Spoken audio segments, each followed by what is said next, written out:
When the Iraqi army annexed Kuwait in August of 1990, then President George Herbert Walker Bush formed an international coalition of air and land forces to liberate the oil-rich country and reassure allies in the Gulf region. The operation to free Kuwait was launched the following January. 5 months ago, Saddam Hussein started this cruel war against Kuwait. Tonight, the battle has been joined. The U.S.-led Operation Desert Storm pushed Iraqi forces out within 6 weeks, and then Bush made the decision to stop the offensive. Many criticized that move as premature, but Bush's prestige at home and abroad skyrocketed.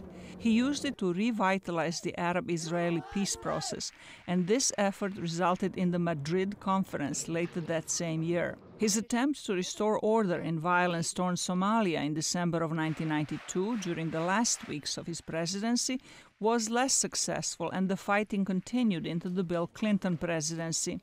Bush succeeded President Ronald Reagan in 1989 after serving 2 terms as his vice president. His own presidency saw major world changes, starting with the fall of the Berlin Wall during his first year in office. Then the Soviet Union collapsed in 1991, and Bush and the last Soviet president, Mikhail Gorbachev, announced a U.S.-Russian strategic partnership, signaling the end of the Cold War.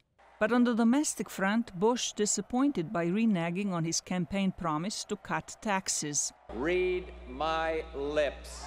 No new taxes. The Republican president was forced by the Democratic majority in Congress to raise tax revenues to curb the nation's burgeoning budget deficit. The economic recession and persistent questions about the conclusion of the Gulf War contributed to his failing approval ratings, and he lost his re-election bid in 1992. Following the election defeat, Bush retired from politics and made his permanent home in Texas, where he had made his wealth in the oil business. But he did not disappear from the public eye.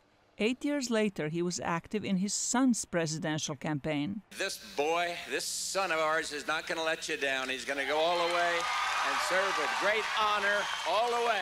In 2005, at the request of his son George, who became the 43rd U.S. president, the senior Bush joined with former rival Bill Clinton to assist in Hurricane Katrina relief efforts. Among various honors, he was awarded knighthood from Britain's Queen Elizabeth and the Medal of Freedom from President Barack Obama. The former U.S. Navy aviator and decorated World War II veteran celebrated several of his birthdays with much publicized skydiving events, the most recent one at the age of 90.